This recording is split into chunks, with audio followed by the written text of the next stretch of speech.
saving the best for the last. Of course, moving on to the Kaptan Saab. Yata sir, welcome and thank you for this. यहाँ जो हम लोग बात कर रहे हैं इस समय इस फिल्म की सबसे पहले वो कन्विक्शन आपका भी बड़ा मायने रखता है जब आप ऐसी फिल्म बना रहे होते हैं और उस एरा को रिक्रिएट कर रहे होते हैं. सबसे पहले बताइए उसमें डिफिकल्टी हुई या आसान था सब कुछ? Thank you Nitin ji. सबको नमस्कार. Bollywood media friends and Bollywood audience सबको नमस्कार. आप क्षमा कीजिए, मेरे को हिंदी बात करना नहीं आता. मेरे को थोड़ा अरबी थोड़ा उर्दू मिक्स होता. क्यों बोल तो हमारा पास निज़ाम है, निज़ाम था उन्हें, निज़ाम वही सिखाया मेरे को, वही आता. तो आप क्षमा करना पड़ेगा. नितिन जी, आप सवाल पूछा है, ऐसा वाला मूवी निकालना बोले तो पहला प्रोड्यूसर को गट्स रहना चाहिए.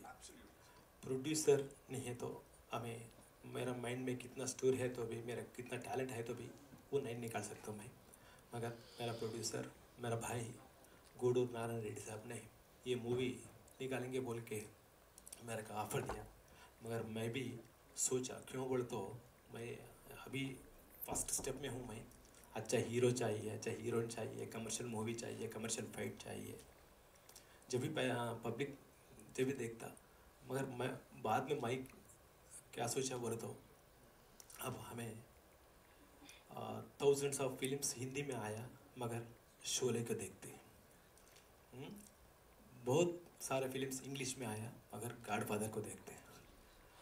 बहुत सारे फिल्म्स तेलुगु में आया मगर माया बाजार को देखते. ये फिल्म के बाद मैं भी वही सोचा, वो तीनों के बाजू रजाकार खड़े करता. क्या बात, रजाकार. ये सिनेमा नहीं, ये हिस्ट्री है. इसमें हमारे फोर फादर्स का, ग्रैंड फादर्स का, हमारे मिट्टी का आंसू है, खून है. ये रियल हिस्ट्री है. ये रिक्रिएटेड हिस्ट्री नहीं, ये रियल हिस्ट्री है, ट्रू हिस्ट्री है. ये हिस्ट्री में हमारे महाराष्ट्र में औरंगाबाद, नांदेड़, परभणी, उस्नाबाद 5 डिस्ट्रिक्ट्स है. वो 5 डिस्ट्रिक्ट्स में 358 विलेजेस क्या बोलते हैं नाशन हो गए. वो स्टोरी किसको मालूम? हमारा महाराष्ट्र में अभी तक किसको भी नहीं मालूम. उस्मानाबाद में ईट बोल के एक विलेज रहता. वो विलेज में किशन राव ठाके बोल के एक हिंदू रहते थे. उसका घर के ऊपर कभी भी वो काचे का झंडा रहते थे.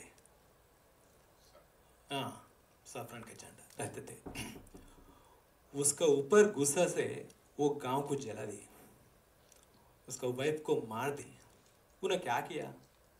उसका धर्म पालने के लिए कोशिश किया. उसमें कोई गलत नहीं है ना. ऐसा वाला हिस्ट्री किसको भी नहीं मालूम. हमें महाराष्ट्र में पैदा हुए, मराठी बात कर रहे हैं. 5 डिस्ट्रिक्ट्स है वो निज़ाम हिस्ट्री में, निज़ाम किंगडम में, मगर महाराष्ट्र को नहीं मालूम. महाराष्ट्र में खाली छत्रपति शिवाजी मालूम. नहीं तो अब मार्केटिंग कर ले रहा कोई पॉलिटिकल लीडर्स है ना. महान है नहीं, आप हब है सो पॉलिटिकल लीडर्स कौन मार्केटिंग कर लेता उन्हीं पे फोकस में रहता.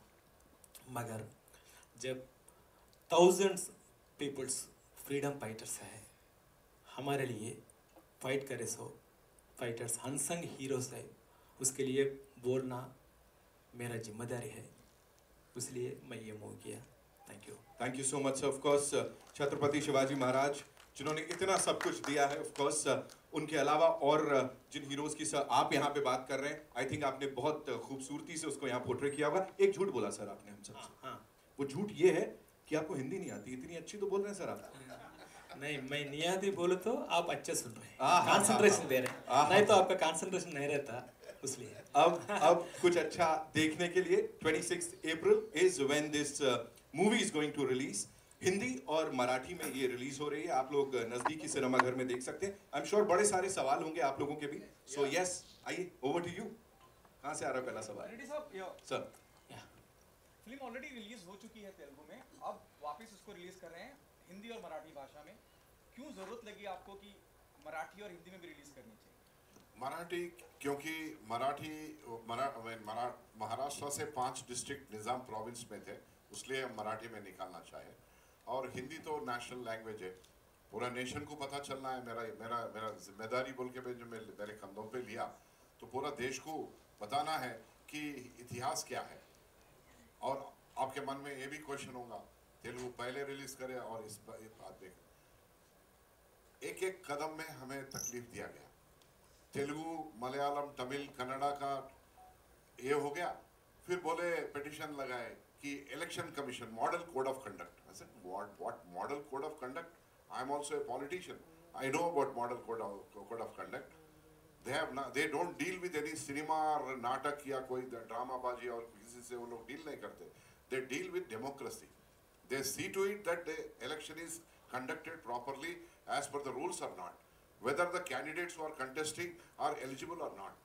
Whether the expenditure, curtailed to a particular limit is being followed up or not. But not control the cinema industry.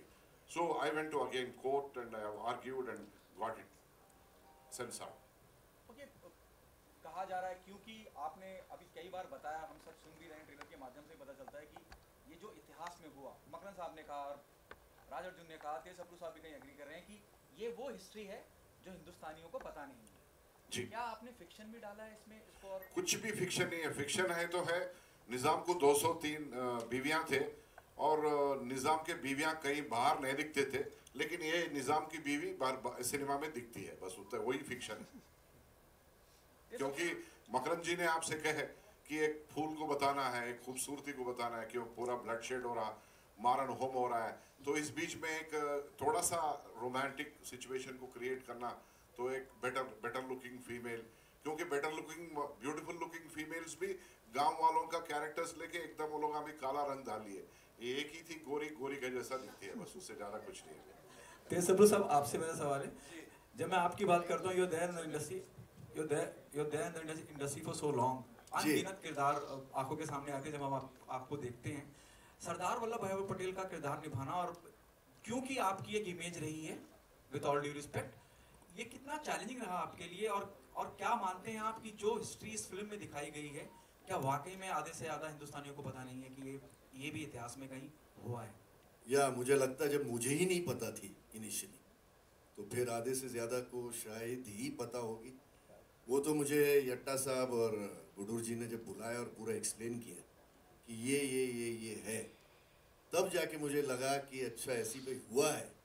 दो सरदार जी इज़ माई आइडल, बट मुझे ये हैदराबाद का जेनोसाइड जो था ये पता नहीं था। Then I read a couple of things, और लोगों ने ये भी कहा कि आप ऐसी फिल्म लगी है, ज़रा देख लीजिए वो उन्होंने कैसा किया है रोल। मैं बोला मैं देखूंगा नहीं, वरना somewhere down the line you get carried away with even a one sort of nuance जो होता है एक्टर का। तो मैंने किसी को ना देखा ऐसा रोल प्रीवियसली जिसने किया होगा, और मेरे जहन में जो था कि ये कैरेक्टर जो मेरे आइडियल हैं, इन्होंने ऐसा किया था और मैंने उसी तरह निभाया है। अब कितना कन्विंसिंग निभाया ये आप लोग मुझे उसका रिजल्ट देंगे। मकरन सर, आपसे पूछना चाहूँगा, और जिस वक्त आप बात कर रहे थे मुझे बहुत एहसास हुआ अंदर से कहीं कि बहुत डिटेल में आपने स्टडी करी है। जब मैं उस किरदार की उस्मान पाशा के किरदार की बात करता हूँ कि वो कंजूस थे, कितनी डॉक्यूमेंट्री देखी आपने, it gives me that vibes, you have seen so many thing about Usman Pasha. असल में क्या है कि एक्टर अपना प्रोसेस बताता नहीं है किसी को, पर सच बात बताऊं, जैसे कि राज ने भी अच्छी खूबसूरत बात कही कि हम जब एक्टिंग करते हैं तो एक मटेरियल होता है हमारे पास स्क्रिप्ट, लेकिन उसके बाद दूसरा मटेरियल वो होता है जो यहाँ पर था। एक एक्टर ने तो उसको इमेजिन करता है कि उसके पास्ट क्या होगी, what is his spirituality quotient, emotional quotient, his intelligent quotient, his violence quotient. There are many quotients which he thinks about it.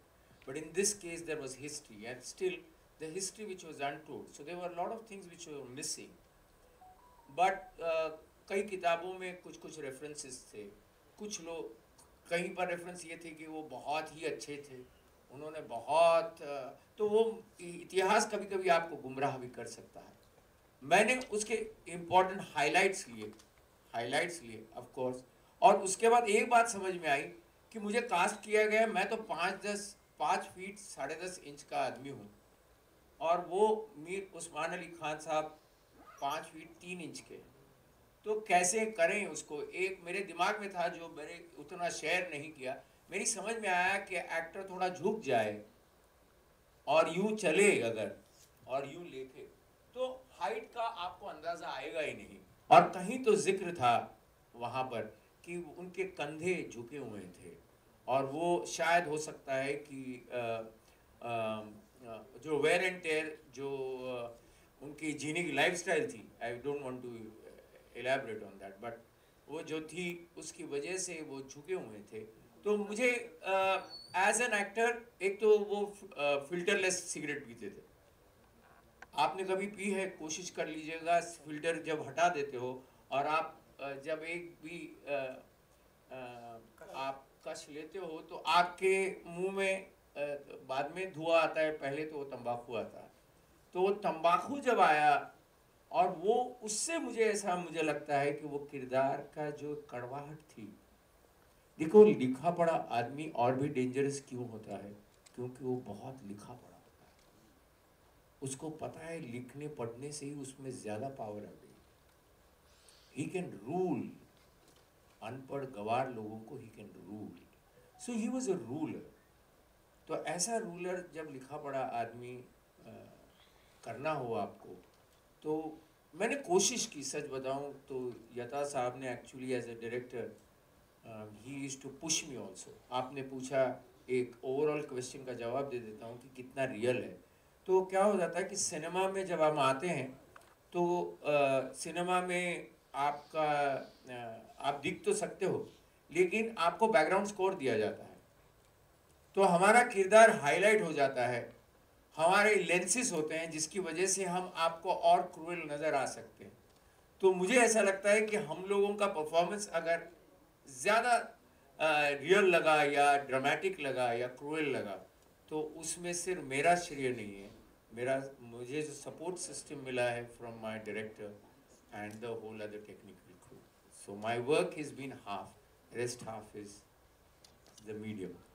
मगर सर ये कितना ज़रूरी है, जब मैं आप जिक्र कर रहे थे अभी कि किस तरह से फिल्म स्टार्ट हुई और कितना डिटेलिंग में रेड्डी साहब ने एक एक जूते तक का ध्यान रखा और इतना बजट बढ़ता चला गया। मैं अब बताऊं, वहां पर जो कटलरी आती थी, सीन चालू होता था, ये आके देखते तो कहते थे ये इसका नहीं है, लाओ ये चेंज करो, ये खुद ही, मतलब मेरी तो समझ में नहीं आया, ये पहला प्रोड्यूसर है जिसको हमारे जितना ही हो सकता है हमसे भी ज्यादा मालूमात हो हिस्ट्री की, तो ये तो इन्होंने जवाब देना चाहिए, ऐसा मैं कहूँगा। कितना जरूरी है इस तरह के प्रोड्यूसर को और ज्यादा अप्रिशिएट करना, क्योंकि you know there is a monopoly happening in the industry, how important such independent producer to be a part of this industry. See, my okay, I'll quickly complete it. See, I am a critic by myself. मैं critically movie को देखता हूँ तो मेरे दिल में भी कुछ गुस्सा आता है, डायरेक्टर ये लोग ठीक नहीं निकाला ये प्रोडक्ट। फॉर एग्जांपल आपको एक बात बोलता हूँ, जैसा ही शूटिंग शुरू हो गई, महिंद्रा जीप लेके आके खड़ा दिए डिपार्टमेंट, महिंद्रा थी का 1946-47 में महिंद्रा नहीं थी, विलीज थी, तो पूरा 2 दिन का शूटिंग को स्क्रैप करके फिर नया पुराने जीप खरीद के फिर रीशूट करे, he shot it.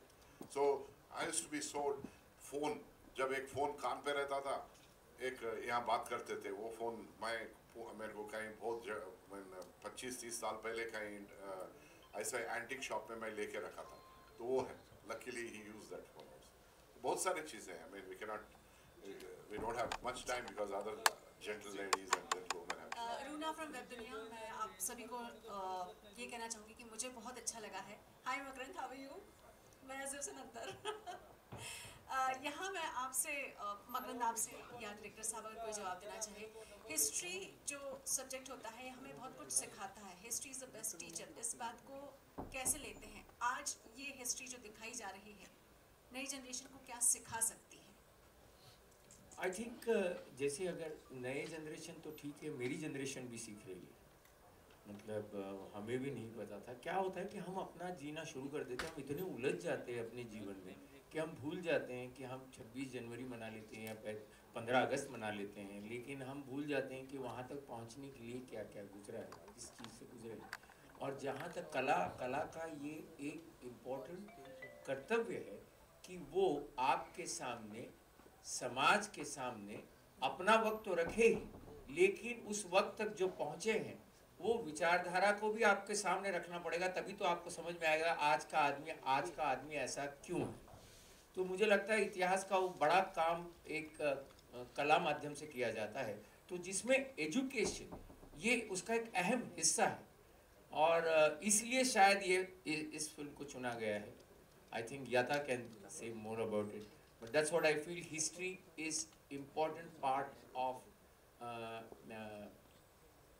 entertainment, as you say it, as entertainment. See,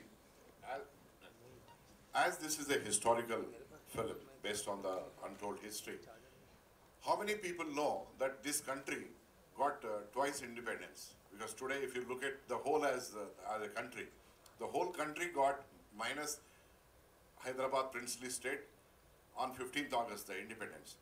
Whereas Hyderabad Princely State was liberated on 17th September 1948, 396 days later. So, दो बार हमें आज़ादी मिली है इस देश के वासियों को, एक फुल्ली, सेकंड पार्टली। तो ये भी जाना जाता है, लोगों को बताया जाता है। आपसे ये जानना चाहूँगी, कहते हैं कि आजकल हिस्ट्री, मतलब मैं अपने स्कूल टाइम से सुनते आ रही हूँ कि हिस्ट्री को एक बार फिर से लिखा जाना चाहिए, इतिहास को फिर से नए तरीके से लिखा जाना चाहिए। उरी जैसी फिल्म या रज़ाकार जैसी फिल्म जब आती है तो ये उस वक्तव्य को, ये उस बात को कितना सपोर्ट करती है कि हिस्ट्री वापस लिखी जा रही है? See, Uri, Razakar and all these are very small aspects of our history. The amount of history जितना है, पूरा दुनिया को अगर पेज बाय पेज अगर पूरा फैलाते गए तो भी उतना उससे ज़्यादा हिस्ट्री अपना है। तो आजकल के बच्चों को ये कंप्यूटर में, मोबाइल में, व्हाट्सएप या सोशल मीडिया में आके they have limited themselves to their own standards of living, but very unfortunate that they are unable to look at the past. So वो पास्ट को ऐसा ही एक एक बार जगा जाता है सिनेमा के जरिया या कोई नाटक का, कोई स्टोरी, कोई बुक के जरिया। तो मैं सोचा ये बहुत इम्पॉर्टेंट है इस देश में, क्योंकि एक राजा, एक पर्टिकुलर मजहब का आदमी और उसी का प्रजा के ऊपर उन्होंने फोर्सफुल करके मजहब बदलने की कोशिश की, तो ये बहुत बड़ा हिस्ट्री है। सबसे ज़्यादा, सबसे अल्टीमेट हिस्ट्री ये है, इस देश वालों को जानकारी होना चाहिए, वो है रज़ाकार पक्का। और बाकी बहुत सारे मॉन्यूमेंट्स है, किंग्स है, बहुत सारे हैं, उनके ऊपर स्टोरीज या सिनेमास, नाटक या OTT प्लेटफॉर्म पे बहुत से आ रहे, और आगे भी आएंगे बहुत सारी चीज़ें, हमारा भी ऊपर जिम्मेदारी है।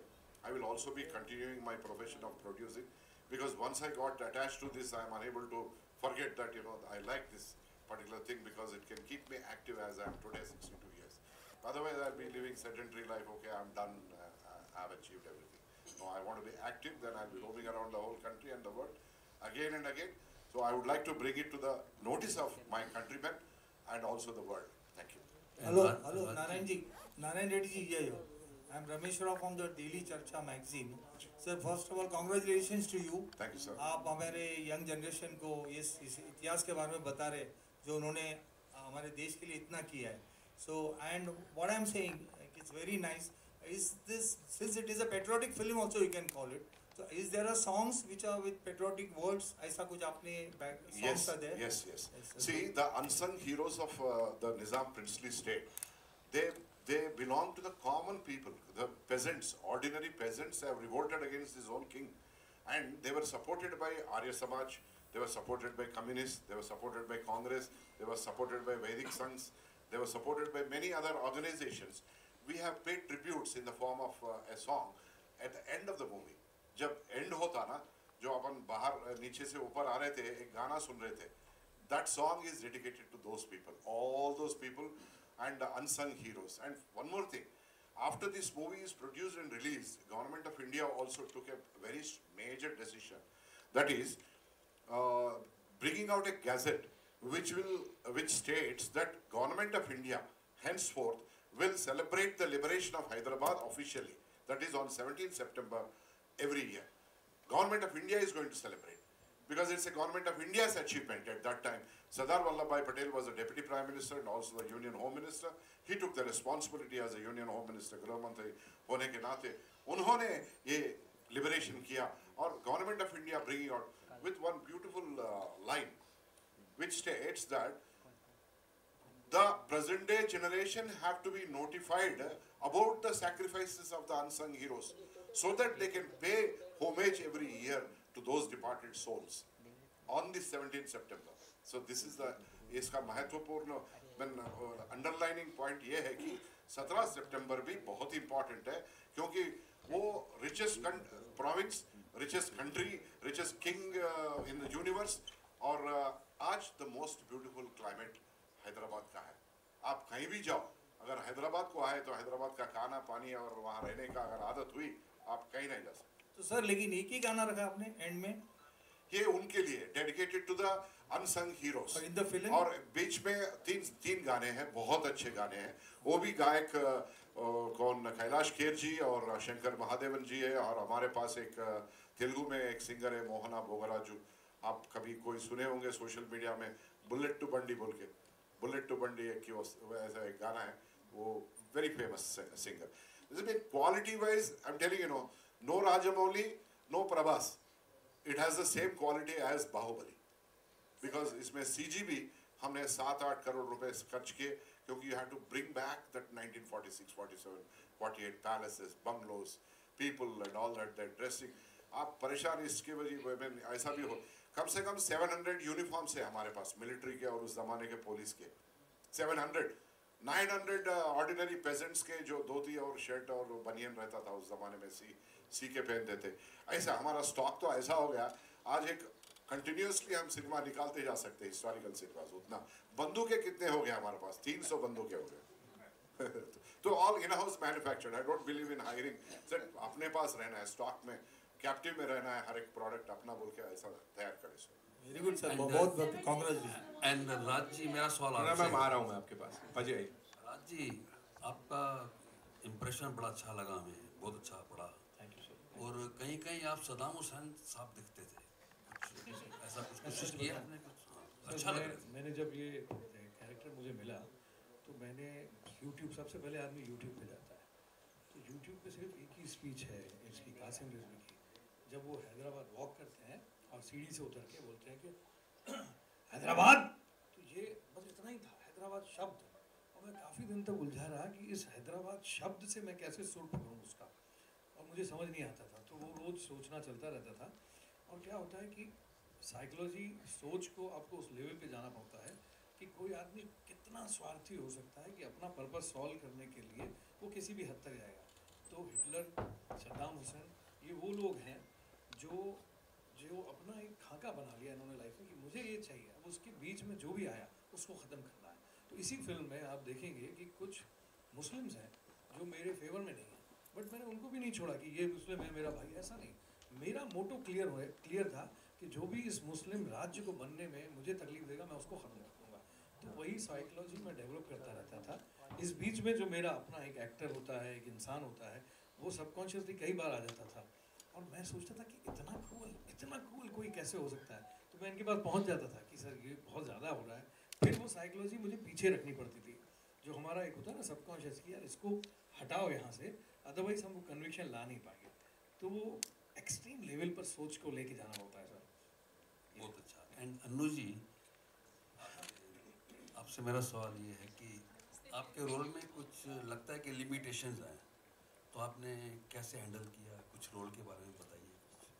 रोल के लिमिटेशंस, क्योंकि आप रानी महारानी जी, यही मेरे लिए एक चैलेंज था, because I felt as a person I am very outspoken, very clear in my mind set, but this character एक महिला जो 1947 में है, being the wife of the most powerful man, but still she was so helpless कि उनको दिख रहा था कि अपने प्रोविंस में स्पेशली वुमेन के साथ बहुत इनजस्टिस हो रहा है।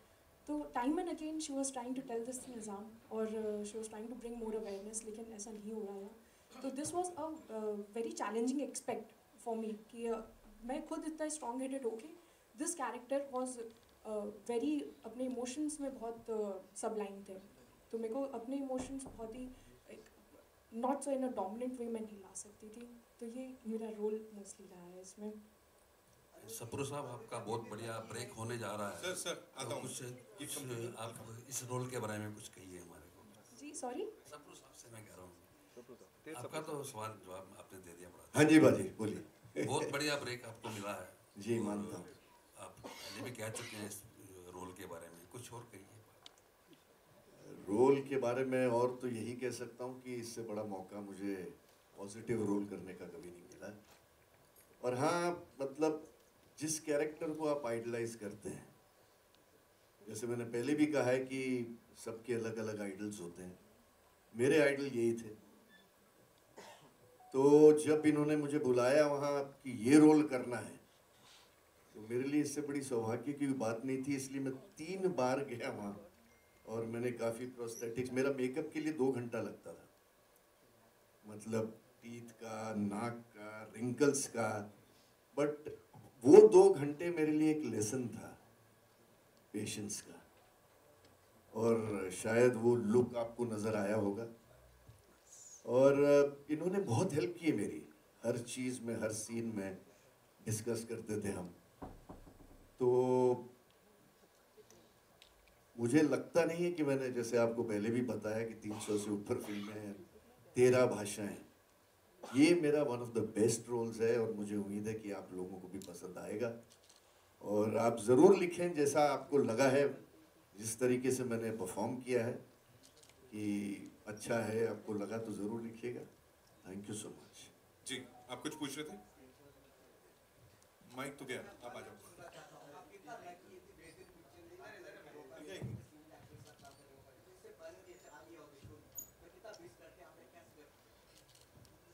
बहुत सारी चीज़ें अब इसमें सीखा। मोस्ट ऑफ ऑल एक स्ट्रॉन्ग एक कैरेक्टर के साथ स्क्रीन प्रेजेंस कैसे मेंटेन करना, कैसे पेशेंस रखना कि सुबह 6 बजे से 3 घंटे मेकअप करने के बाद आप पूरे दिन वेट करते हैं और कितने दिन वेट करते हैं। तो बहुत सारे एस्पेक्ट्स थे एज एन एक्टर जो डेली जो फेस करते हैं कि स्क्रिप्ट में बहुत बार चेंजेस होते हैं कि लास्ट मिनट होते हैं, तो आप अपनी एक्टिंग में क्या सुधार कर सकते हैं। तो बहुत सारी चीज़ें आप ऑन सेट रह के आप सीखते हैं। But I was very blessed कि Makran ji was very supportive with me, बहुत उन्होंने टिप देते रहते थे। राज सर से मैं जब भी उनके सेट में पहुंचती थी उनसे पूछते रहती सर और क्या इम्प्रूवमेंट ला सकते हैं या उनसे कुछ। तो they have been very very supportive for me and उनसे बहुत कुछ मुझे प्रेरणा मिली आगे काम करने में। मैं हमेशा याद रखूँगी इन्होंने जो सिखाया है।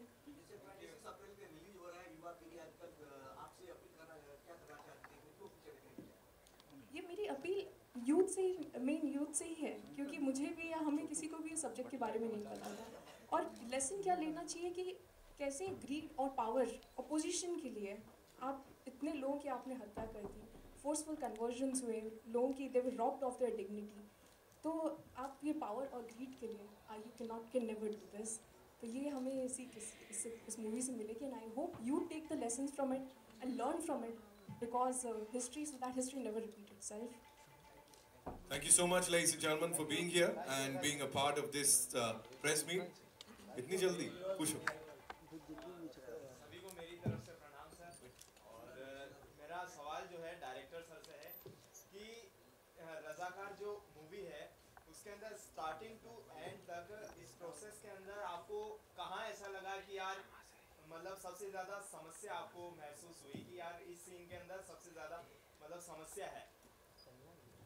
एक सीन नहीं, फुल मूवी ये बड़ा हिस्ट्री है, 224 इयर्स का हिस्ट्री है वो। हाँ, एक सीन कम, एक सीन बड़ा ऐसा नहीं रहता। फुल मूवी में आप ट्रिप करना बोल तो भी मुश्किल हो रहा है, ये नहीं छोड़ना वो नहीं छोड़ना बोल के ऐसा। समाधान ढूंढ लिया और बना डाली ये फिल्म जिसको इतना सारा प्यार मिलने की पूरी उम्मीद है। Thank you so much for being here and sharing all this. हम सब के संग thank you sir, thank you so much. My pleasure. I thank each of you, the media friends and well wishers. Thank you very much. हाँ कर रहे हैं, we'll do a quick photo op, right, with the entire team और फिर solo.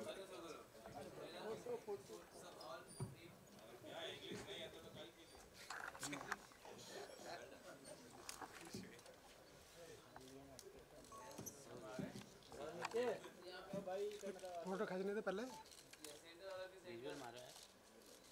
नीचे हो जाओ, नीचे हो जाओ।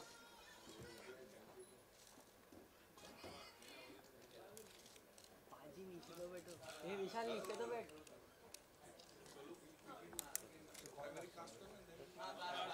नीचे बैठ।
Thank you so much, ladies and gentlemen. One more time, 26th April is when we'll release this movie. और फिर enjoy कीजिएगा theaters. I always love your